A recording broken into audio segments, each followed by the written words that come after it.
വിശ്വഗുരുവിൻ്റെ പ്രസംഗത്തിൻ്റെ ഒന്നൊന്നര translator utter flop എന്ന് ബി ജെ പിക്കാർ തന്നെ സമ്മതിച്ചു. രായി മുതലാളി എന്ന ബി ജെ പി സംസ്ഥാന പ്രസിഡന്റിനെ പോലെ തന്നെ ഇംഗ്ലീഷും മലയാളവും കൂട്ടിച്ചേർത്ത് ഇന്നിപ്പോൾ ട്രാൻസ്ലേറ്റ് ചെയ്യാനെത്തിയ ജയകുമാർ നായർ നേരത്തെയും വിശ്വഗുരുവിൻ്റെ പ്രസംഗങ്ങൾ മൊഴിമാറ്റം നടത്തിയ വ്യക്തിയാണ്. സംഘപരിവാർ നേതാക്കന്മാരുമായെല്ലാം അടുത്ത ബന്ധം സൂക്ഷിക്കുന്ന വ്യക്തിയാണ്. ആ വ്യക്തിയെയാണ് ബി ജെ പി സംസ്ഥാന കമ്മിറ്റിയുടെ ഓപ്പറേഷൻ്റെ അടിസ്ഥാനത്തിൽ മലയാള പരിഭാഷയ്ക്കായിട്ട് നിയോഗിക്കപ്പെട്ടത്.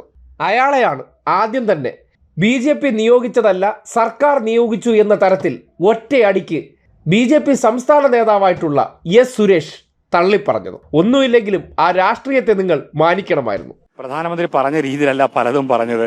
പ്രധാനമന്ത്രിനെ ഒരു ഘട്ടത്തിൽ ഇങ്ങനെ നോക്കിപ്പോ എന്ത് തോന്നുന്നു? അല്ല, ഇത് ബി ജെ പി ഏർപ്പെടുത്തിയതല്ല, ഇതൊരു സംസ്ഥാന സർക്കാരിന്റെ പരിപാടിയായിരുന്നു. സംസ്ഥാന സർക്കാരാണ് ഇതിന്റെ ഓർഗനൈസേഷൻ ഭാഗങ്ങൾ ചെയ്തത്. പിന്നീട് മൊഴിമാറ്റത്തെക്കുറിച്ചും അദ്ദേഹം വിശദീകരിച്ച് പറഞ്ഞു.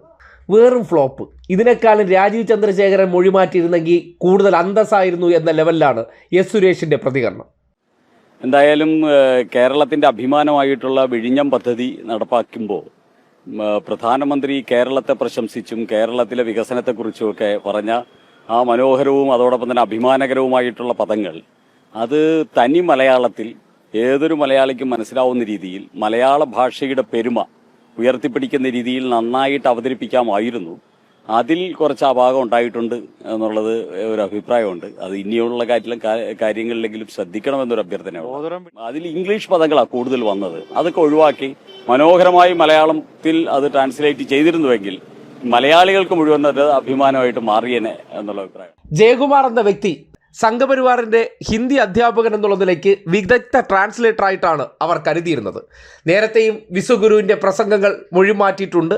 എന്നാൽ ബി ജെ പി സംസ്ഥാന നേതാക്കളെ സംബന്ധിച്ച് നോക്കുമ്പോൾ ആ മൊഴിമാറ്റം എന്ന് പറഞ്ഞാൽ അത് മലയാള ഭാഷയുടെ പെരുമയെയും പ്രൗഢിയെയും നശിപ്പിച്ചു എന്നാണ് അവരുടെ പരാതി. അവരുമായൊന്നും ആലോചിക്കാതെ ജയകുമാർ നായരെ നേരിട്ട് സംസ്ഥാന കമ്മിറ്റി ഇതിനെ നിയോഗിക്കുകയായിരുന്നു. ഇപ്പോൾ അത് സർക്കാരാണ് നിയോഗിച്ചു എന്ന പേരിൽ ബി ജെ പി സംസ്ഥാന കമ്മിറ്റി കൈയൊഴിയാൻ ശ്രമിക്കുമ്പോൾ എങ്ങനെയാണ് ബി ജെ പി സംസ്ഥാന പ്രസിഡന്റ് രാജീവ് ചന്ദ്രശേഖരനും സുരേഷ് ഗോപിയും ജോർജ് കുര്യനും ആ വേദിയിൽ വന്നത് സംസ്ഥാന സർക്കാർ പറഞ്ഞിട്ടാണോ എന്ന് ആലോചിച്ചാൽ മതി.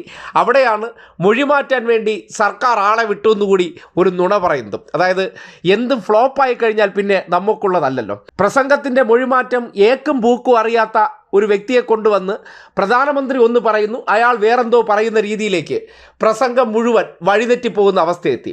മലയാളം പറഞ്ഞാൽ തന്നെ കൃത്യമായിട്ട് കാര്യങ്ങൾ മനസ്സിലാകാത്ത സംഘികൾ ആകപ്പാടെ പ്രസംഗം കേട്ട് കിളിപോയ അവസ്ഥയിലാണ്. എന്തായാലും ജയകുമാർ നായർ ചെയ്ത ആ പ്രവൃത്തി ബി ജെ പി സംസ്ഥാന നേതൃത്വത്തിലുള്ള പലർക്കും വലിയ സന്തോഷമുണ്ടാക്കിയിട്ടുണ്ട്.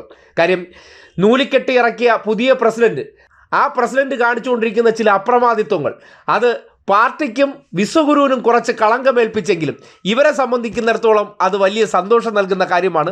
ഇങ്ങനെ ആ നൂലിക്കെട്ടി ഇറക്കിയ പുതിയ പ്രസിഡന്റ് ഫ്ലോപ്പായി അങ്ങ് ഒടുങ്ങണമെന്ന് ആഗ്രഹിക്കുന്ന കുറച്ച് പേരുണ്ടെന്ന് എസ് സുരേഷിൻ്റെ ആ ചിരിയിൽ നിന്ന് തെളിയുകയാണ്. കാര്യം സാധാരണഗതിയിൽ ഇങ്ങനെ ഒരു അബദ്ധമൊക്കെ പറ്റി മൊഴിമാറ്റിയതിൽ വലിയ പ്രശ്നമുണ്ടായിക്കഴിഞ്ഞാൽ സംഘപരിവാറുകാരുടെ പ്രതികരണം ഇങ്ങനെയായിരിക്കും. അതിൽ ആ സന്തോഷവും ചിരിയൊക്കെ കാണുമ്പോൾ നമ്മൾ മനസ്സിലാക്കേണ്ടത് അങ്ങനെ വരണമെന്ന് ആഗ്രഹിച്ച കാര്യം അതേപടി നടന്നതിൻ്റെ സന്തോഷം അദ്ദേഹത്തിൻ്റെ മുഖത്ത് നിന്ന് വായിച്ചെടുക്കാനുമുണ്ട്.